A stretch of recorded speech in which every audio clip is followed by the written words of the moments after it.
Sebelum aku mati, akhirnya aku menemukan rahasia yang lama disembunyikan istriku. Ternyata dia adalah penaklukku. Jika rasa sukaku padanya benar-benar habis, dia akan dihapus paksa oleh sistem. Tapi demi membalaskan dendam sahabat masa kecilnya, dia dengan gila mengunciku di ruang bawah tanah dan melakukan serangkaian siksaan kejam. Pertama, dia mencongkel salah satu mataku. Cairan merah menyembur keluar, memenuhi seluruh wajahku. Aku menjerit kesakitan. Tapi dia seolah tidak mendengarnya, dengan senyum dingin yang menyeramkan, ini semua salahmu sendiri. Aku pantas menderita ini. Fang Yuan, kau pantas mati.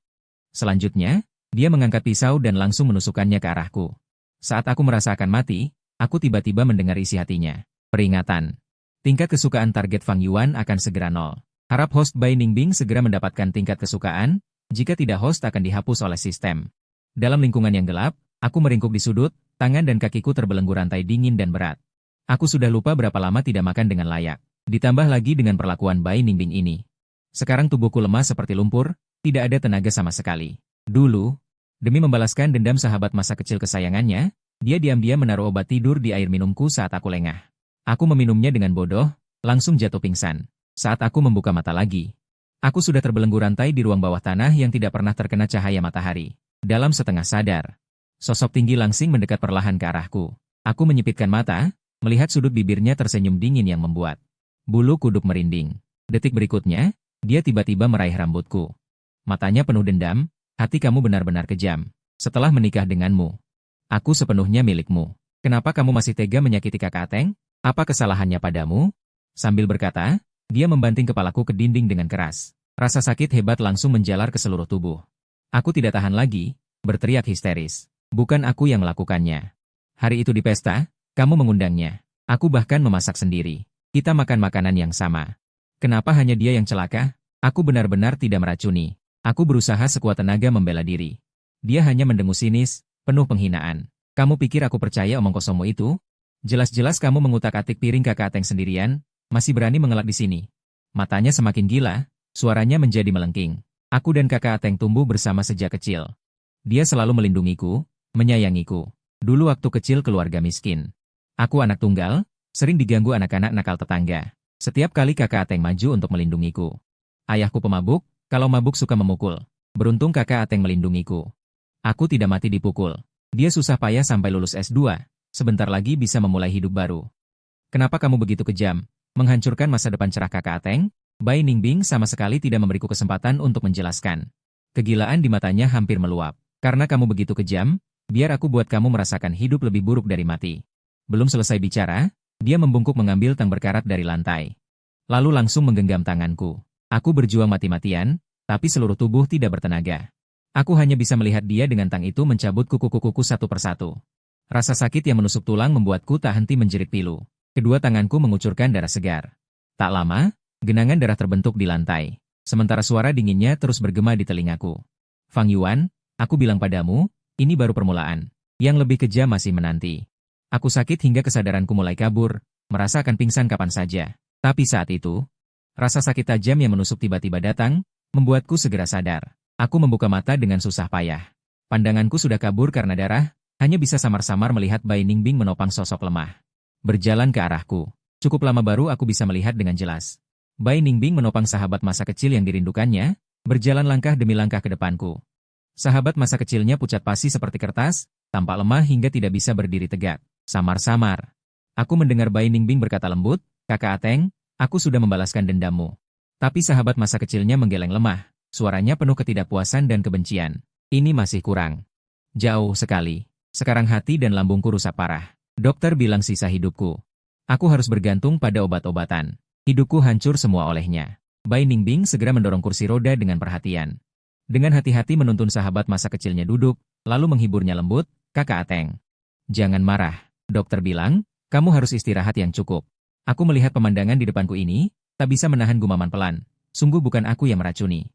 Kalian lapor polisi saja, biarkan polisi menyelidiki, maka akan tahu siapa pelakunya. Wang Teng mendengar suaraku, segera menatapku dengan garang, kebencian di matanya. Kau hampir menelanku hidup-hidup. Apakah lapor polisi bisa mengembalikan tubuhku yang sehat? Aku akan berteriak minta tolong. Sambil berkata, dengan emosi yang meluap dia mengendalikan kursi roda dan menabrakku.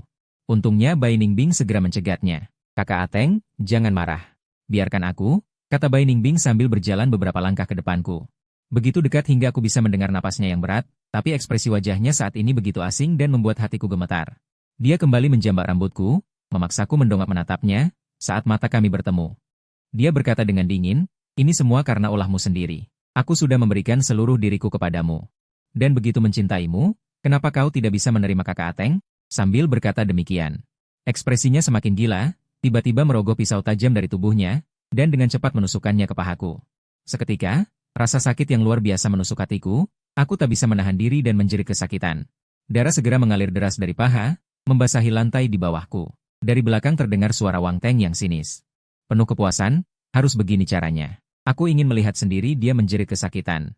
Baru bisa melampiaskan kebencianku, kata Bai Ningbing sambil mencabut pisau dengan dingin. Aku sudah bilang padamu, jangan seenaknya karena aku mencintaimu. Begitu kata-kata itu selesai. Dia dengan cepat menusukkan pisau ke pahaku yang lain. Rasa sakit bertubi-tubi membuatku tak sanggup menahannya. Mataku gelap. Aku pingsan total. Entah berapa lama kemudian, seember air dingin disiramkan ke wajahku. Aku tersentak sadar seketika. Kuperhatikan, ternyata Wang Teng melemparkan ember kosong itu dengan keras ke tanah. Bunyi dentuman keras membuat gendang telingaku sakit. Air dingin dengan cepat membasahi seluruh tubuhku. Rasa dingin yang menusuk tulang menyebar luas. Rasa sakit ini berbeda dengan tusukan pisau. Bukan rasa sakit yang hebat, melainkan nyeri yang menusuk di seluruh tubuh, membuatku gemetar tak terkendali. Aku mendongak menatap tajam Wang Teng. Saat ini Bai Ningbing tidak di sisinya, di ruang bawah tanah hanya kami berdua. Matanya melotot, tatapannya memancarkan dingin yang abnormal. Dia berkata dengan gigi terkatup. Fang Yuan, kau tahu, aku dan Ningbing sudah berteman sejak kecil. Menurut rencanaku, kami berdua seharusnya sudah menikah dan punya anak, keluarga berempat hidup bahagia. Tapi kenapa kau harus ikut campur?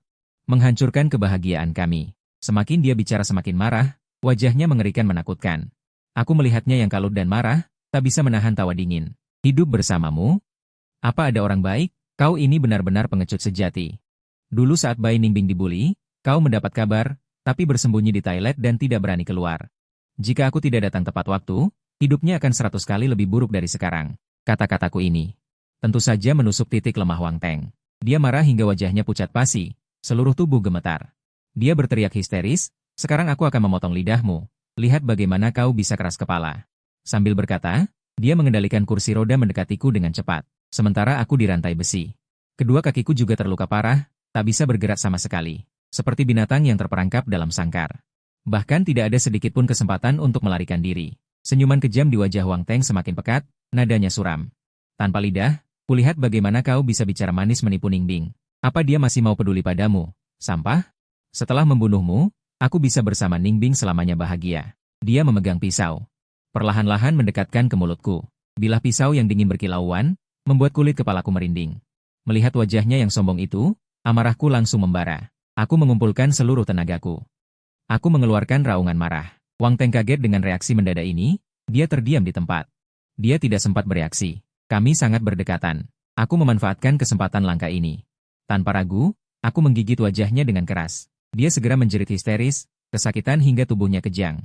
Pisau di tangannya juga menusuk tanganku secara kebetulan, tapi pikiranku penuh kepuasan balas dendam, tak merasakan sakit sedikit pun. Hanya satu pikiran di hati, aku harus membuatnya membayar. Wang Teng benar-benar tak tahan. Dia berteriak seperti babi disembelih. Sakit, Ningbing, cepat tolong aku, tolong aku. Sekarang dia, mana ada lagi keberanian tadi? Dia benar-benar pengecut yang lemah. Lepaskan aku, kumohon lepaskan mulutmu, ampuni aku. Dia memohon dengan wajah cengeng, suaranya penuh keputusasaan. Aku tidak akan mudah melepaskan gigitan. Melihat penampilannya yang menyedihkan itu, aku hanya merasa dia kasihan dan tragis. Dalam mulutku segera terasa rasa darah yang pekat. Sementara keributan di sini semakin besar, segera menarik perhatian orang di luar. Seseorang berlari masuk dengan tergesa-gesa. Wang Teng mendengar langkah kaki, seperti melihat tali penyelamat. Dia langsung berteriak, tolong aku, Ningbing, cepat tolong aku. Bai Ningbing melesat ke depan. Dia mengulurkan tangan untuk menarik rambutku, ingin memisahkan kami berdua. Tapi aku menggigit erat. Tidak mau melepaskan. Akhirnya, aku mengerahkan tenaga dan dengan keras menggigit sepotong daging dari wajah Wang Teng. Aku dengan jijik meludahkan daging itu ke lantai. Wang Teng memegangi wajahnya yang berlumuran darah, kesakitan melolong seperti serigala. Wajahku, aku dicacatkan.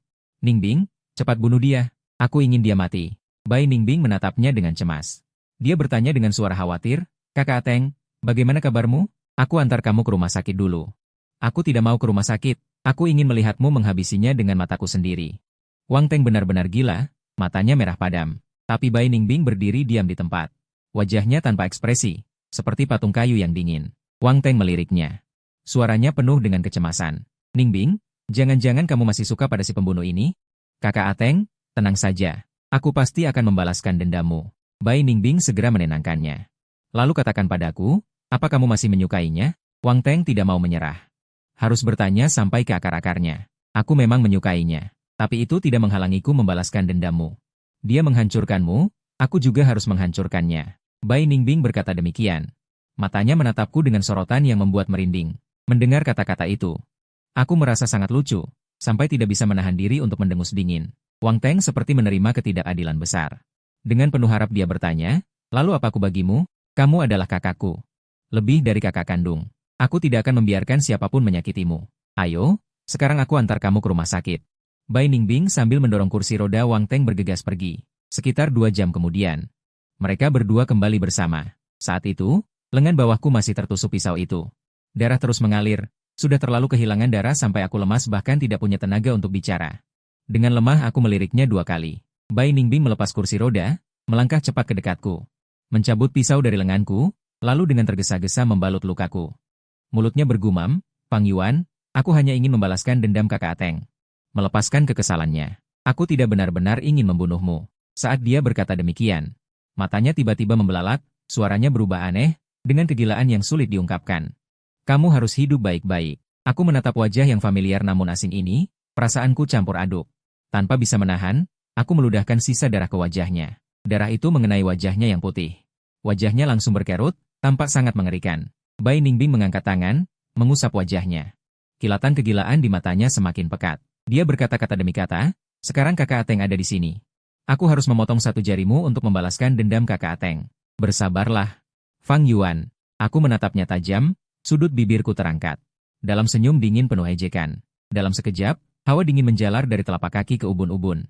Keputusasaan yang tak terbatas seperti air pasang menenggelamkanku sepenuhnya. Bersamaan dengan itu, aku kembali mendengar suara dingin di dalam hatinya, peringatan. Nilai kasih sayang target Fang Yuan akan segera habis. Harap host Bai Ningbing segera meningkatkan nilai kasih sayang. Jika tidak akan dihapus oleh sistem. Aku masih menatap Bai Ningbing dengan tajam, tapi dia tanpa acuh tak acuh. Dia bergumam sendiri, setelah jarimu dipotong, kamu akan bersujud meminta maaf pada kakak Ateng. Kalau dia memaafkanmu, aku akan segera melepaskanmu. Selanjutnya, suara peringatan sistem yang dingin kembali terdengar di hatinya. Peringatan. Nilai kasih sayang target Fang Yuan telah habis. Host akan segera dihapus. Hitung mundur dimulai. Host dapat memilih untuk kembali ke masa SMA, tetapi tidak dapat mempertahankan ingatan yang terkait. Samar-samar. Aku mendengar suara panik berteriak, cepat, cepat kembali. Saat membuka mata, di telingaku terdengar bel pelajaran yang nyaring.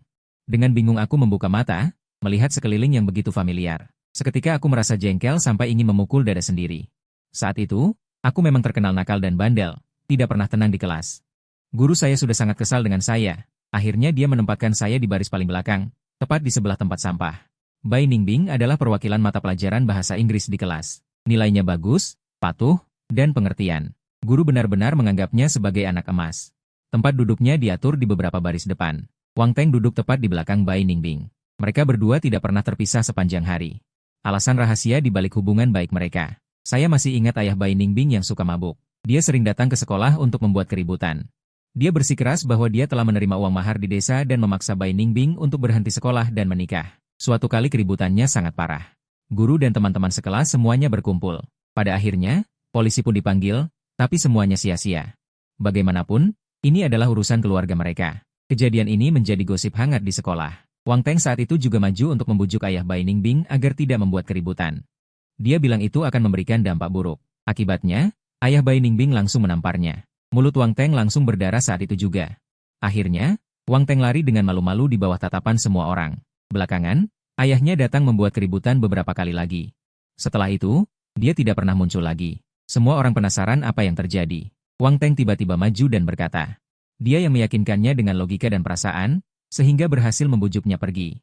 Tapi kenyataannya, akulah yang mencegat ayah Bai Ningbing di gang sepulang sekolah. Aku menghajarnya habis-habisan beberapa kali. Sejak itu dia tidak berani lagi datang ke sekolah untuk berbuat onar. Dan sejak saat itu pula, aku baru tahu seperti apa kehidupan Bai Ningbing. Ayahnya melakukan segala macam kejahatan, minum-minum, berjudi, main perempuan, memukuli istri dan anak sudah seperti makanan sehari-hari. Saat itu aku masih muda dan berapi-api. Aku pikir aku adalah pahlawan super yang bisa menyelamatkan orang lain dari kesulitan. Sekarang aku pikir, sungguh bodoh sekali. Kalau saja aku tidak ikut campur dulu.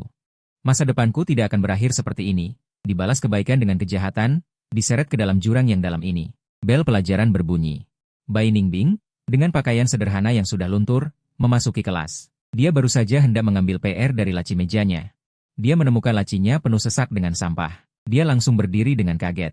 Melihat sekeliling, dia bertanya dengan suara keras, siapa yang membuang sampah di laci meja saya? Seketika, semua mata serentak tertuju padanya. Aku duduk di sudut, mengamati semua ini dengan dingin. Bai Ningbing berdiri di tempat. Tampak sangat tidak berdaya. Wang Teng segera berjalan mendekat dan menghiburnya dengan suara rendah. Bai Ningbing, jangan marah. Pelajaran sudah dimulai. Nanti kita berdua pergi melapor ke guru. Tatapan Bai Ningbing menyapu ke arahku, seperti menungguku untuk menunjukkan sikap terlebih dahulu. Aku duduk di tempatku, menguap dengan malas, tubuhku miring. Bersiap untuk tidur di atas meja. Dalam hati aku mengejek, dia masih berharap aku seperti dulu. Menjadi pelindungnya. Mimpi saja. Saat istirahat siang, Wang Teng menarik Bai Ningbing untuk pergi melaporkan situasi ke guru. Setelah kembali, Bai Ningbing langsung berjalan ke depanku dan berkata dengan suara pelan, Fang Yuan, ayo kita keluar dan ngobrol sebentar. Aku meliriknya, ngobrol apa? Ada yang tidak bisa dibicarakan di sini? Fang Yuan, dia sepertinya ingin bicara tapi ragu. Siapa yang kamu panggil Fang Yuan? Apa kita sudah akrab? Jangan terlalu berharap. Aku berdiri dengan suara berisik, lebih tinggi satu kepala darinya, menatapnya dari atas. Dengan penuh ancaman. Dia ketakutan, wajahnya pucat pasi, secara refleks mundur selangkah. Melihat ini, Wang Teng segera berlari dan menuduhku, Fang Yuan, kamu keterlaluan. Apa hebatnya mengganggu teman sekelas perempuan? Tanpa berkata apa-apa lagi. Aku angkat tangan dan menamparnya dengan keras. Wajah Wang Teng langsung tertampar. Dia langsung syok. Berdiri terpaku di tempat selama beberapa detik, belum juga sadar. Aku tidak berhenti. Tangan satunya lagi ku balas menampar. Kali ini, Wang Teng menangis keras. Bagus, aku tidak memukul perempuan. Memukul pengecut sepertimu itu mudah sekali. Aku mendengus dingin, suaranya sedingin tulang. Reputasiku di kelas memang tidak pernah bagus. Semua orang menganggapku preman yang tidak suka belajar. Bai Ningbing berdiri di samping. Ekspresinya tidak menentu. Bibirnya bergerak-gerak, sepertinya ingin mengatakan sesuatu. Tapi akhirnya ditelannya kembali. Aku tidak memandangnya sama sekali, berbalik dan melangkah besar keluar kelas. Belum jauh berjalan, seorang gadis berlari ke arahku. Dia adalah Shen Yueyun dari kelas sebelah. Dia memakai kacamata hitam tebal, kelihatannya imut dan polos. Dia berlari dengan keringat bercucuran. Terengah-engah, dia berlari ke depanku. Tangannya memegang sebuah kotak bekal. Tunggu, Fang Yuan. Ini untukmu. Aku meliriknya. Tiba-tiba beberapa ingatan samar melintas di pikiranku. Sepertinya waktu SMA dulu, gadis ini punya perasaan padaku. Nilai belajarnya, dan tidak kalah dengan Bai Ningbing, keduanya sering bersaing dalam peringkat kelas. Sebagian besar waktu. Peringkat Shen Yueyun bahkan berada di depan Bai Ningbing. Hanya saja kemudian, Shen Yueyun menjadi korban fitnah palsu, tidak tahan dengan penghinaan, dan akhirnya terpaksa pindah sekolah. Dan dalang dibalik fitnah itu, tidak lain adalah Bai Ningbing. Aku menerima kotak makan, mengucapkan terima kasih padanya. Shen Yueyun jelas tertegun sejenak. Seolah tidak menyangka aku akan bersikap begitu sopan. Gagap-gagap ingin mengatakan sesuatu, tapi sebelum dia sempat menyelesaikan ucapannya, dia seperti tiba-tiba tersadar, dan berkata dengan tergesa-gesa, teman sekelasmu sudah datang. Aku pergi dulu. Setelah berkata begitu, dia berbalik dan berlari pergi. Aku menatap punggungnya, perasaan rumit muncul di hati. Aku terpaku selama beberapa detik. Dari belakang, suara Bai Ningbing terdengar tepat pada waktunya. Fang Yuan. Sungguh, apakah ada kesalahpahaman? Aku menoleh, melihat ekspresi pura-pura polosnya yang seperti bunga teratai putih. Kebencian langsung meluap di hati. Kenangan berdarah masa lalu membanjiri pikiranku. Amarah langsung membuncah. Aku menatapnya tajam, berkata kata demi kata. Berpura-pura apa kau, Bai Ningbing? Kali ini aku pasti akan membalas dendam. Suaraku tidak keras, tapi membawa dinginnya seseorang yang kembali dari neraka, seperti pisau yang ditempa dari es. Menusuk tepat ke arah Bai Ningbing. Ekspresi polosnya langsung membeku. Sekilas kepanikan melintas di dasar matanya. Sangat cepat hingga hampir tidak tertangkap. Mungkin karena tidak menyangka aku, yang biasanya lembut dan bahkan sedikit mencari muka padanya, tiba-tiba bisa menjadi setajam dan sekasar ini. Fang Yuan, bagaimana kau bisa berkata seperti itu? Dia menggigit bibir bawahnya, ujung matanya sedikit memerah. Penampilan yang membuat siapapun iba. Jika masih di kehidupan sebelumnya, pasti aku akan sangat tersentuh dan segera membujuknya dengan lembut. Tapi sekarang, aku hanya merasa sangat muak. Wajah ini pernah menunjukkan senyuman paling mengerikan padaku di ruang bawah tanah. Pernah mencungkil mataku sendiri. Mencabut kuku-kukuku. Gambaran berdarah itu berputar-putar di kepalaku. Membuat perutku mual. Wang Teng, yang baru saja kutampar 2 kali, bersembunyi di belakang Bai Ningbing sambil menangis. Sekarang melihatnya diperlakukan tidak adil, dia memberanikan diri menjulurkan kepala, berteriak dengan gertakan. Fang Yuan, kau gila? Ningbing berbicara baik-baik denganmu, bagaimana kau bisa bersikap begitu padanya? Aku mencibir, malas berdebat dengan si bodoh ini, lalu berbalik dan pergi. Bai Ningbing bertanya dari belakangku, Fang Yuan, sebenarnya ada apa denganmu? Apakah ada seseorang yang mengatakan sesuatu padamu?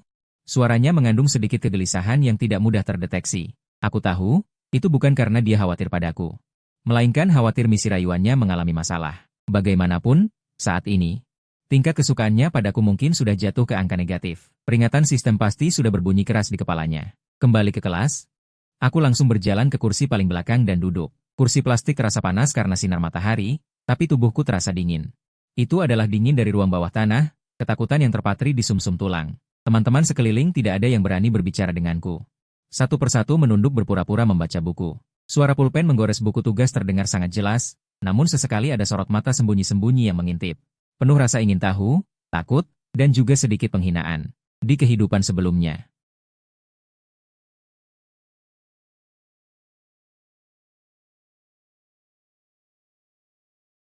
Apa hal serius yang pernah kulakukan? Tapi tidak ada yang tahu, di balik perilaku nakalku yang tampak. Tersembunyi betapa banyak kebaikan kikuk, seperti membantu Bai Ningbing mengusir ayah pemabuknya. Hari itu aku baru membolos dan hendak pergi ke warnet, lalu melihat pria dengan muka merah itu di depan gerbang sekolah. Menarik lengan Bai Ningbing, mulutnya mengomel memaki-maki, barang rugi, hendak menyeretnya untuk dinikahkan demi uang. Bai Ningbing menangis sampai seluruh tubuhnya gemetar. Banyak orang berkumpul menonton, tapi tidak ada yang berani maju. Saat itu aku tanpa berpikir panjang, mengambil batu bata di pinggir jalan dan berlari ke arahnya, menghantam tepat ke telapak kaki pria itu. Dengan keras, lalu menyuruhnya pergi. Pria itu terkejut olehku. Mengomel-ngomel lalu pergi. Aku tidak mengatakan sepatah kata pun pada Bai Ningbing, langsung berbalik pergi. Kurasa itu hanya tindakan spontan. Sekarang kupikir, itu adalah hal paling bodoh yang pernah kulakukan seumur hidup. Aku menyelamatkan seekor ular berbisa yang menyamar sebagai malaikat, dan akhirnya malah digigitnya sampai hancur berkeping-keping. Aku bersandar di meja, siku menekan permukaan meja yang dingin, wajahku kubur di lengan. Terlihat seperti tidur, padahal aku berusaha keras merapikan pikiran kacau di kepalaku. Baru saja kembali ke masa SMA. Ini adalah satu-satunya kesempatanku untuk bangkit dari neraka. Aku tidak hanya ingin membalas dendam pada Bai Ningbing dan Wang Teng, tapi juga ingin menyelidiki kebenaran di balik racun yang menimpa Wang Teng dulu. Selama hari-hari dikurung di ruang bawah tanah di kehidupan sebelumnya, aku sudah memikirkan pertanyaan ini berkali-kali. Namun setiap kali aku hampir menemukan petunjuk, siksaan Bai Ningbing selalu memotongnya. Hingga mati pun aku tidak tahu. Sebenarnya apa kesalahanku? Mengapa aku harus diperlakukan begitu kejam dalam kehidupan ini? Aku harus mengungkap kebenaran ke seluruh dunia. Biarlah mereka yang menyakitiku membayar mahal. Atas perbuatan mereka, aku memejamkan mata, berusaha mengingat detail pesta di kehidupan sebelumnya. Hari itu adalah ulang tahun Bai Ningbing. Dia sengaja mengundang aku, Wang Teng, dan beberapa teman sekelas. Aku pulang kerja lebih awal, pergi ke pasar sayur untuk membeli bahan masakan, dan memasak sendiri satu meja penuh hidangan favoritnya. Saat makan, Wang Teng duduk di hadapanku, sepanjang waktu dia hanya berbicara dengan Bai Ningbing. Pandangannya padaku jelas penuh permusuhan. Kami minum dari botol anggur merah yang sama, makan dari piring yang sama. Namun hanya Wang Teng yang setelah makan, tidak lama kemudian, mulai muntah-muntah dan sakit perut. Dia segera dilarikan ke rumah sakit. Dokter kemudian mendiagnosisnya keracunan makanan. Bai Ningbing langsung bersikeras bahwa akulah yang meracuni. Sekarang kupikir, detail hari itu menyimpan banyak kejanggalan. Saat Wang Teng makan, dia sepertinya sengaja menghindari lauk yang sudah kusendok. Dan meskipun gejala keracunannya tampak parah, tidak mengancam jiwanya. Lebih mirip sebuah pertunjukan yang sudah direncanakan. Selain balas dendam dan mencari kebenaran, aku juga teringat Shen Yuiwei. Gadis berkacamata hitam dengan pinggiran tebal, suaranya lembut, dan tampak sedikit pemalu. Di kehidupan sebelumnya, aku tidak terlalu memperhatikannya. Aku hanya ingat dia sangat pandai dalam pelajaran, setiap ujian bisa bersaing dengan Bai Ningbing. Bahkan seringkali dia sedikit lebih unggul. Kemudian, tiba-tiba tersebar rumor cabul tentangnya di sekolah. Katanya dia punya hubungan tidak senonoh dengan siswa laki-laki di luar sekolah. Bahkan disertai foto-foto buram. Rumor-rumor itu bagaikan air pasang yang menenggelamkannya. Dia dikucilkan oleh teman-teman sekelas. Diejek, dan akhirnya karena tidak tahan dipermalukan, dia harus pindah sekolah. Aku baru tahu secara tidak sengaja beberapa waktu kemudian. Pelaku dari rumor-rumor itu adalah Bai Ningbing. Bai Ningbing cemburu pada prestasi Shen Yuiwei. Dan lebih cemburu lagi pada perasaan suka Shen Yuiwei yang masih samar padaku. Karena itu dia menggunakan cara keji seperti itu untuk menghancurkannya. Setiap kali memikirkan Shen Yuiwei di kehidupan sebelumnya, yang mungkin mengalami akhir tragis, aku tidak bisa menahan diri untuk mengepalkan tangan. Karena aku terlahir kembali. Aku tidak boleh membiarkan tragedi itu terulang lagi. Aku harus melindungi Shen Yuiwei, tidak membiarkannya terluka oleh kejahatan Bai Ningbing. Perempuan ini, pada dasarnya egois dan kejam. Demi mencapai tujuannya sendiri, dia sama sekali tidak peduli berapa banyak nyawa yang akan dia hancurkan. Pelajaran pertama siang ini adalah pelajaran bahasa Inggris. Baru saja bel berbunyi. Bai Ningbing sudah membawa setumpuk buku bahasa Inggris sebagai wakil kelas, naik ke podium. Dia mengenakan seragam sekolah biru yang sudah luntur. Kerahnya dikancing rapat, rambutnya diikat menjadi kuncir kuda sederhana, memperlihatkan dahi yang bersih.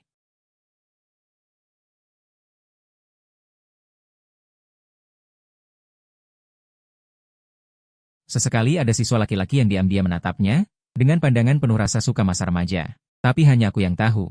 Di balik kulit malaikat ini, tersembunyi hati yang begitu kotor, begitu buruk, begitu kejam. Aku seolah-olah melihat lagi di ruang bawah tanah, saat dia menjepit dan mencabut kukuku. Senyumnya yang mengerikan, mendengar makiannya yang setajam pisau. Perutku terasa mual. Aku menahan keinginan untuk muntah, menatap punggungnya dengan mata dingin, saling bertatapan dingin. Pandangannya sering melayang ke arahku, setiap kali tidak lama, tapi jelas ada rasa ingin tahu dan kewaspadaan. Aku terlalu mengenalnya. Dia hanya mencari cara untuk meningkatkan poin kesukaanku padanya. Sesuai aturan sistem sialan itu. Selama poin kesukaanku padanya tidak di bawah, dia tidak akan dimusnahkan. Aku di kehidupan sebelumnya tertipu habis-habisan oleh kepura-puraan palsunya. Dia akan membolos untuk membelikanku obat saat aku sakit, diam-diam merawat lukaku saat aku berkelahi. Dan diam-diam menyelipkan catatan kecil untuk menghiburku saat aku dimarahi guru. Semua tindakan yang tanpa hangat itu. Semuanya adalah cara-caranya untuk mendekatiku. Aku pernah mengira bertemu dengan cinta sejati, rela memberikan segalanya untuknya. Menuruti semua perkataannya, bahkan mengubah banyak kebiasaan burukku demi dia. Tapi pada akhirnya, yang kudapatkan bukanlah kebahagiaan, melainkan siksaan tanpa henti dan kematian. Setiap kali mengingat ini, aku ingin menerkam dan merobek wajah palsunya itu. Begitu bel istirahat berbunyi, kelas langsung ramai. Teman-teman sekelas berkumpul berkelompok untuk mengobrol. Bai Ningbing tidak berbicara dengan siswa lain, melainkan membawa buku tugas bahasa Inggris. Langsung berjalan ke arahku. Langkahnya sangat ringan, saat tiba di mejaku. Dia sengaja memperlambat langkahnya. Aroma napasnya menyapu pipiku, membawa bau sabun yang samar. Di kehidupan sebelumnya, aku sangat tergila-gila dengan aroma ini, tapi sekarang hanya merasa mual. Aku mendongak, menatapnya dengan dingin, tidak, boleh aku panggil. Dia segera berkata, dengan kilatan kegirangan di matanya, seolah menganggap ini adalah kesempatan bagus untuk mendekatkan hubungan. Tidak usah. Tolakanku tegas dan lugas. Aku belajar atau tidak? Apa urusanmu? Wajah Bai Ningbing langsung berubah agak cemberut, menggigit bibir. Tidak berkata apa-apa lagi, lalu berbalik pergi. Melihat punggungnya, sudut bibirku menyunggingkan senyum dingin. Ingin mendekatiku, dia akan melakukannya saat berjalan. Secara tidak sengaja menjatuhkan buku di dekat kakiku, lalu membungkuk untuk mengambilnya, menatapku dengan mata berair. Berharap aku bisa membantunya, dia akan menunggu di jalan pulang sekolah, berpura-pura terkejut. Lalu berbicara denganku, bertanya apakah aku mau bersama. Dia bahkan bertanya tentang permen yang dulu kusuka. Diam-diam memasukkan segenggam penuh ke dalam mejaku, tapi aku mengabaikan semua kebaikannya. Sikap pura-pura tidak mendengar, buku yang jatuh di dekat kakinya, aku pura-pura tidak melihat. Membiarkan buku-buku itu berserakan di lantai, menunggu di jalan pulang, aku tidak menunggunya bicara. Langsung berbalik dan pergi lewat jalan lain, tidak memberinya kesempatan bicara. Permen di meja. Aku mengambilnya tanpa melihat, lalu membuangnya ke teman sebelah, melihat ekspresi terkejut teman itu. Hatiku tidak bergelombang sedikit pun. Aku ingin dia tahu bahwa trik-triknya padaku benar-benar tidak berguna lagi. Aku tidak akan lagi terpesona olehnya seperti di kehidupan sebelumnya. Sikapku membuat Bai Ningbing semakin cemas. Beberapa kali, aku bisa merasakan dengan jelas aura kegelisahan yang terpancar darinya, bahkan samar-samar mendengar suara peringatan sistem dari pikirannya, harap segera ambil tindakan efektif untuk meningkatkan afeksi. Jika tidak, risiko dihapus. Peringatan, target Fang Yuan terhadap host. Memiliki perasaan jijik yang kuat. Tingkat kesulitan meningkatkan afeksi meningkat drastis. Setiap kali mendengar peringatan itu, hatiku tidak memiliki sedikit pun simpati, hanya kepuasan balas dendam. Ini yang pantas dia terima. Dia begitu kejam padaku dulu, sekarang hanya menanggung sedikit penderitaan, bahkan dibandingkan dengan penderitaanku di kehidupan sebelumnya. Tidak sebanding sama sekali. Dan Wang Teng sejak aku. Setelah aku menamparnya 2 kali, dia terus mendendam padaku. Dia tidak berani berkonfrontasi langsung denganku. Dia bilang aku anak yatim piatu, bilang perkelahianku karena gangguan mental, bilang juga sikapku buruk padanya. Karena cemburu pada hubungannya dengan Bai Ningbing. Mereka bahkan bersekongkol untuk mencari kesempatan membalas dendam padaku. Misalnya, memasukkan sampah ke mejaku, menempelkan kertas makian di punggungku. Tapi mereka hanya berani di belakang. Melakukan gerakan kecil ini. Kalau benar-benar berhadap-hadapan denganku, tidak ada yang berani maju. Lagi pula, di kehidupan sebelumnya aku terkenal kejam dalam perkelahian. Suatu kali demi membantu seorang teman yang diintimidasi. Seorang diri mengalahkan 5 siswa kelas atas. Sejak saat itu, tidak ada yang berani sembarangan menggangguku di sekolah. Balas dendam kecil-kecilan mereka tidak ada artinya bagiku. Malah membuatku semakin yakin bahwa Wang Teng adalah pengecut yang takut dan hanya bisa menjegal dari belakang. Siang ini aku baru saja keluar dari kantin, masih memegang bakpao yang belum habis, baru saja berbelok di sudut gedung sekolah. Lalu dihadang oleh Wang Teng dan 3 siswa laki-laki. Mereka menghalangi di gang belakang gedung sekolah, tempat paling terpencil di sekolah. Biasanya jarang ada orang datang. Wang Teng berdiri di tengah, tangan di pinggang. Wajahnya memasang ekspresi garang pura-pura, tapi ketakutan di matanya tidak bisa disembunyikan. 3 siswa laki-laki di sekitarnya.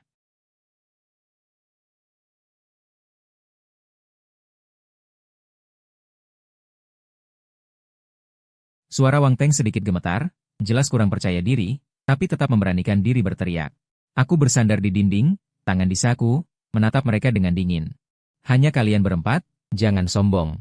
Siswa laki-laki jangkung itu tidak tahan lebih dulu. Berteriak padaku dengan keras, lalu mengayunkan tongkat kayu ke arahku. Gerakannya sangat kikuk. Lintasan ayunan tongkat kayu itu mudah ditebak. Aku menghindar ke samping, dengan mudah menghindari serangannya. Lalu kulurkan kaki sedikit untuk menjegal, keseimbangannya hilang. Plung, dia jatuh tersungkur. Tongkat kayu juga jatuh ke tanah. 2 siswa laki-laki lainnya melihat itu, saling pandang lalu maju bersama. Satu menyerang dari kiri, satu mengepung dari kanan. Aku tidak bicara banyak dengan mereka. Langsung bertindak. Pengalaman berkelahi dari kehidupan sebelumnya masih tertanam kuat di ingatanku. Aku tahu cara menyerang paling efektif, cara menghindar paling aman. Aku membungkuk menghindari pukulan siswa laki-laki di kiri. Lalu pukul perutnya. Dia langsung berjongkok sambil memegang perut, kesakitan meringis. Siswa laki-laki di kanan belum sempat bereaksi, aku sudah berbalik ke belakangnya, meraih kerah belakangnya. Lemparkan dia ke samping. Dia membentur tembok dengan keras, mengeluarkan suara, hut, yang tumpul. Tidak sampai beberapa menit, 3 siswa laki-laki itu semua babak belur, tergeletak di tanah merintih tak henti. Tidak bisa bangun lagi. Wang Teng melihat orang-orang yang dibawanya semua kalah, pucat pasi karena ketakutan. Berbalik ingin lari. Mana mungkin aku membiarkannya lolos semudah itu. Aku beberapa langkah mengejarnya.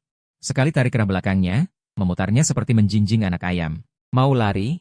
Aku mendengus dingin, balik tangan menampar lagi. Suara, slap, yang nyaring. Pipi Wang Teng yang lain juga langsung membengkak merah, menyatu dengan bengkak sebelumnya. Tampak sangat konyol. Dia menjerit kesakitan, air matanya langsung mengalir. 2 tamparan itu karena kau campur tangan sembarangan, tidak seharusnya kau membela Bai Ningbing di depanku. Aku mendekatinya, suaraku dingin menusuk tulang. Kali ini, karena kau tidak tahu diri, masih berani bekerja sama dengan orang lain untuk membuatku marah. Apa kau benar-benar mengira aku tidak berani berbuat apa-apa padamu? Aku salah, aku tidak akan berani lagi. Wang Teng gemetar ketakutan. Sambil menangis memohon, sudah salah, selesai, aku menyipitkan mata. Di balik mataku, kilatan keganasan. Berlutut dan minta maaf. Wang Teng ragu-ragu sejenak. Melihat tatapan bengisku, akhirnya lututnya lemas dan dia pun berlutut. Aku mohon, sungguh salah. Aku tidak menghiraukan permohonannya. Berbalik hendak pergi. Baru 2 langkah, aku melihat Bai Ningbing berdiri di mulut gang. Wajahnya pucat seperti kertas, matanya penuh ketakutan dan tidak percaya. Jelas, dia melihat seluruh proses tadi. Pandangannya pertama jatuh pada Wang Teng yang berlutut dan terisak-isak. Penuh rasa sakit, lalu beralih padaku, matanya penuh emosi rumit. Ada amarah, kekhawatiran, dan sedikit ketakutan yang sulit terlihat. Aku tahu, dia marah karena aku memukul Wang Teng, tapi melihat kondisi Wang Teng, lebih takut pada keganasku. Ini sama sekali berbeda dengan Fang Yuan dalam ingatannya yang selalu menuruti perkataannya, bahkan sedikit pengecut. Fang Yuan, kau terlalu keterlaluan. Bai Ningbing bergegas menghampiri. Langsung berdiri di depan Wang Teng, seperti induk ayam melindungi anaknya. Dia mendongak, menatapku dengan marah, matanya sedikit merah, suaranya juga bergetar. Dia hanya seorang siswa. Bagaimana kau bisa memukulnya sampai seperti ini, dan menyuruhnya berlutut minta maaf? Kau terlalu kejam, keterlaluan. Aku mengangkat alis. Dia yang cari masalah denganku duluan. Aku hanya membela diri. Kenapa? Bai Ningbing masih mau membelanya? Meskipun dia salah, Kau tidak boleh memukulnya sampai begini dan menyuruhnya berlutut. Suara Bai Ningbing tercekat. Bagaimana kau bisa begitu kejam? Kejam? Aku seperti mendengar lelucon besar, tidak bisa menahan tawa terbahak-bahak. Tawaku keras, bergema di gang yang sepi, penuh ejekan dan kesedihan yang menusuk tulang. Bai Ningbing, kau berhak mengatakan aku kejam? Aku melangkah mendekatinya. Arti tatapan mataku, saat kau bilang aku kejam, tidak ingat hal-hal yang kau lakukan padaku? Kau mengunciku di ruang bawah tanah yang gelap gulita, merantai tangan dan kakiku, mencungkil mataku, mencabut kukuku, menusuk pahaku dengan pisau. Saat-saat itu, mengapa kau tidak mengatakan dirimu kejam? Kata-kataku seperti pisau tajam yang menusuk dalam hati Bai Ningbing. Tubuhnya kaku, wajahnya menjadi pucat pasi, bibirnya bergetar. Dia membuka mulut, ingin mengatakan sesuatu, tapi tidak bisa mengeluarkan sepatah kata pun. Aku tahu, aku tepat mengenai titik sakitnya. Masa lalu yang kotor, yang sangat ingin dia sembunyikan, adalah kelemahan terbesarnya. Dia mengira aku sudah mati. Dan kenangan menyakitkan itu akan ikut hilang. Tapi dia tidak menyangka. Aku ternyata kembali, dan menelanjangi semua ini di depannya. Tubuhnya mulai gemetar ringan, kemarahan dan rasa sakit di matanya digantikan ketakutan. Pergi, aku melontarkan satu kata dengan dingin. Nada dinginnya membuat Bai Ningbing tidak bisa menahan menggigil. Dia tidak berani melanjutkan tatapan denganku, segera berjongkok. Dengan hati-hati membangkitkan Wang Teng yang masih menangis, sambil menepuk-nepuk debu di pakaiannya. Dan menghiburnya dengan suara pelan. Lalu, dia menopang Wang Teng yang pincang. Dengan memalukan meninggalkan gang. Melihat punggung mereka yang terhuyung-huyung, rasa dingin di mataku semakin pekat. Ini baru permulaan. Aku akan membuat mereka membayar hutang mereka sedikit demi sedikit. Aku akan membuat mereka juga merasakan putus asa dan sakit. Setelah menyelesaikan masalah Wang Teng, aku mulai memusatkan seluruh perhatian pada Shen Yuiwei. Aku tahu, sesuai dengan alur waktu kehidupan sebelumnya, Bai Ningbing akan segera menyakitinya. Kecemburuan Bai Ningbing sangat kuat. Nilai Shen Yuiwei lebih baik darinya, dan dia juga menyukaiku. Dua hal ini sudah cukup membuat Bai Ningbing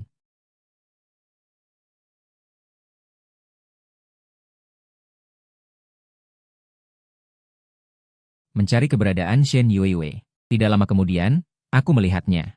Dia masih membawa tas punggung yang sudah luntur warnanya, memakai kacamata hitam tebal. Menunduk, berjalan pelan, tampak agak pemalu. Tidak terlalu suka bergaul, Shen Yuiwei, aku menghampirinya. Aku memanggilnya. Mendengar suaraku, dia mengangkat kepalanya. Melihatku, dia jelas terkejut sebentar, matanya sedikit membesar. Sorot matanya mengandung sedikit kejutan dan rasa malu. Dia berhenti, kedua tangannya gemetar menggenggam tali tas. Dia berbisik, "Fang Yuan, ada yang kau perlukan dari aku?" Suaranya sangat pelan, seperti dengungan nyamuk, pipinya pun memerah tipis. Di kehidupan sebelumnya aku tidak pernah memperhatikan penampilannya seperti ini. Sekarang kulihat. Malah agak lucu. Tidak apa-apa, hanya ingin mengucapkan terima kasih. Aku berjalan ke depannya, berusaha membuat nadaku semelembut mungkin, agar tidak membuatnya takut. Bekal yang kau berikan hari itu, daging merah rebusnya sangat enak, itu yang terbaik yang pernah aku makan. Selama ini, aku berkata jujur, di kehidupan sebelumnya, di ruang bawah tanah. Aku hanya makan sisa-sisa makanan Bai Ningbing, roti berjamur, kadang bahkan berhari-hari. Tidak makan apapun. Setelah terlahir kembali, makanan di kantin sekolah. Sudah terasa lezat bagiku. Apalagi ini masakan buatan Shen Yuiwei sendiri yang penuh perhatian. Mendengar pujianku, pipi Shen Yuiwei langsung memerah semakin dalam. Dia buru-buru menunduk. Bulu matanya yang panjang bergetar lembut di balik kacamata, dan berbisik. Tidak perlu berterima kasih. Aku senang kau menyukainya. Aku lihat kau biasanya seperti tidak terlalu rajin makan, jadi aku berpikir untuk membuatkan sedikit untukmu. Suaranya semakin kecil. Beberapa kata terakhir hampir tidak terdengar. Hatiku tergerak sedikit. Tidak kusangka dia begitu perhatian. Bahkan memperhatikan kebiasaan makanku sehari-hari. Abaianku terhadapnya di kehidupan sebelumnya sungguh suatu penyesalan. Mulai sekarang, jauhi Bai Ningbing, aku mengalihkan topik, nadaku menjadi serius. Aku harus mengingatkannya, membuatnya waspada. Cara Bai Ningbing terlalu keji. Aku tidak boleh membiarkan Shen Yuiwei terluka seperti di kehidupan sebelumnya. Shen Yuiwei tertegun. Dia mengangkat kepalanya, menatapku dengan bingung, alisnya sedikit berkerut. Kenapa? Aku dan dia hanya teman sekelas, biasanya juga tidak banyak berinteraksi. Dia kelihatan baik, katanya. Prestasinya bagus. Orangnya juga lembut. Di matanya, Bai Ningbing adalah gadis yang sempurna. Dia benar-benar tidak percaya bahwa Bai Ningbing akan menyakitinya. Ini tidak salah padanya. Penyamaran Bai Ningbing terlalu sukses. Bahkan aku di kehidupan sebelumnya, butuh waktu lama. Baru melihat wajah aslinya. Dia bukan orang baik, kataku terus terang. Mataku menatapnya dengan mantap. Dia sangat iri padamu. Iri karena prestasimu lebih baik darinya. Iri kau lebih unggul darinya. Dia akan menyakitimu, dengan cara yang sangat keji. Aku tidak bisa mengungkapkan hal-hal dari kehidupan sebelumnya secara langsung, itu terlalu tidak masuk akal. Dia pasti tidak akan percaya. Aku hanya bisa menggunakan cara ini untuk mengingatkannya. Agar dia lebih waspada. Shen Yuiwei mengerutkan kening, jelas masih tidak percaya dengan perkataanku. Dia menunduk, diam sejenak, lalu mengangkat kepalanya. Dan berbisik, Fang Yuan, apa kau salah paham tentang dia? Menurutku dia seharusnya bukan orang seperti itu. Terakhir kali aku lupa membawa buku bahasa Inggris, dia yang meminjamkan bukunya padaku. Dia masih bersedia mempercayai penyamaran Bai Ningbing. Ini membuatku agak frustrasi. Tapi sudah kuduga. Aku tidak salah paham padanya, kataku dengan suara tegas. Ingat perkataanku, jauhi dia. Usahakan jangan ada hubungan apapun dengannya. Lindungi privasimu, jangan biarkan dia tahu terlalu banyak tentang dirimu. Jika ada yang memfitnahmu, jangan dihiraukan, jangan juga ditanggung sendiri. Langsung bilang ke guru, atau bilang padaku. Aku akan membantumu. Aku menatap matanya, berusaha membuatnya merasakan ketulusanku. Aku berharap dia bisa percaya padaku. Meskipun hanya setengah percaya, itu bisa membuatnya lebih waspada. Melihat tatapan seriusku. Meskipun masih agak bingung, Shen Yuiwei tetap mengangguk. Aku mengerti. Terima kasih sudah mengingatkanku, Fang Yuan. Suaranya masih sangat pelan. Namun di matanya ada sedikit keseriusan. Aku bisa melihatnya, meskipun dia tidak sepenuhnya percaya padaku. Tapi dia tetap mengingat perkataanku. Itu sudah cukup, selama dia waspada. Bai Ningbing tidak akan semudah itu menyakitinya. Aku mengangguk. Melihat hari mulai gelap, aku berkata, hari sudah hampir gelap. Biarkan aku mengantarmu pulang, tidak aman bagi seorang gadis berjalan sendirian di malam hari. Shen Yuiwei buru-buru melambaikan tangannya, matanya kembali merah. Tidak usah. Tidak usah, rumahku tidak jauh dari sekolah, aku bisa pulang sendiri. Terima kasih. Dia tampak malu, tidak terbiasa sendirian dengan laki-laki. Tidak apa-apa, aku lewat. Setelah aku berkata begitu, aku langsung berjalan di depan. Aku tahu dia canggung, jadi aku tidak memberinya kesempatan untuk menolak. Shen Yuiwei ragu-ragu sebentar, lalu tetap mengikuti sambil membawa tasnya. Sepanjang jalan, kami tidak banyak bicara, suasananya agak canggung. Aku bisa merasakan dia selalu menunduk. Sesekali diam-diam menatapku, lalu cepat-cepat menunduk lagi. Saat hampir sampai di pintu masuk kompleks rumahnya, Shen Yuiwei berhenti, berkata padaku, Fang Yuan. Aku sudah sampai, terima kasih sudah mengantarku pulang.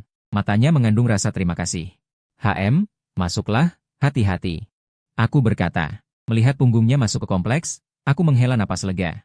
Setidaknya, aku sudah mengingatkannya dan mengantarnya pulang dengan selamat. Semoga dia selalu mengingat perkataanku dan melindungi dirinya sendiri. Keluar dari kompleks rumah Shen Yuiwei. Aku tidak langsung pulang, melainkan memutar jalan, pergi ke tempat-tempat yang sering dikunjungi Bai Ningbing. Di kehidupan sebelumnya, aku ingin tahu lebih banyak tentang dirinya, mungkin bisa menemukan petunjuk berguna. Untuk membantuku lebih cepat mengungkap kebenaran racun Wang Teng. Hari-hari berikutnya, aku sambil terus memantau pergerakan Bai Ningbing, mencegahnya menyakiti Shen Yuiwei, dan mulai giat belajar. Di kehidupan sebelumnya, karena serakah, nilai-nilaiku berantakan. Akhirnya hanya masuk ke sekolah kejuruan yang tidak terkenal, setelah lulus kerja di mana-mana ditolak. Hidupku sangat tidak bahagia. Di kehidupan ini, aku ingin mengubah nasibku. Aku tidak hanya ingin balas dendam, tapi juga ingin hidup seperti manusia, membuat mereka yang dulu meremehkanku. Terpesona, aku mengeluarkan buku pelajaran dan buku latihan lama dari rumah. Meskipun banyak pengetahuan yang sudah terlupa, tapi untungnya aku masih punya dasar dari kehidupan sebelumnya, jadi tidak terlalu sulit untuk memulainya. Setiap hari saat pelajaran, aku tidak lagi tidur atau membuat onar seperti dulu. Melainkan serius mendengarkan guru, membuat catatan. Saat istirahat, aku juga tidak keluar bermain-main, melainkan duduk di kursi, mengulang pelajaran yang sudah dipelajari. Atau mengerjakan soal latihan. Perubahanku mengejutkan semua orang. Termasuk guru dan teman sekelas. Dulu aku sering berkunjung ke kantor guru. Setiap hari ditegur karena berbagai masalah. Sekarang aku serius mendengarkan di kelas, aktif menjawab pertanyaan, mengerjakan PR tepat waktu, bahkan aktif bertanya kepada guru tentang masalah pelajaran. Guru wali kelas, Bully, sangat terkejut dengan perubahanku. Dia mengajakku bicara beberapa kali, setiap kali dengan sungguh-sungguh mendorongku. Fang Yuan, kamu anak yang pintar, dulu hanya salah menggunakan pikiranmu, sekarang berusaha dengan baik. Pasti bisa masuk universitas bagus, mengubah nasibmu. Dorongan guru membuatku semakin mantap. Dengan tekad untuk giat belajar, teman-teman sekelas juga mengubah sikap mereka terhadapku, meskipun masih ada beberapa teman yang tidak berani berbicara denganku, tapi tidak ada lagi yang mengasingkanku. Mengejekku. Bai Ningbing melihat perubahanku, menjadi semakin cemas. Rencananya untuk mendekatiku tidak ada kemajuan sama sekali, malah karena jarakku, nilai kasih sayang selalu negatif. Dan terus menurun. Suara peringatan sistem semakin sering, membuatnya gelisah. Tidak bisa fokus belajar. Nilainya mulai menurun, Ini membuatnya semakin panik. Dia mulai semakin nekat ingin mendekatiku, bahkan tidak segan mencari masalah denganku di kelas.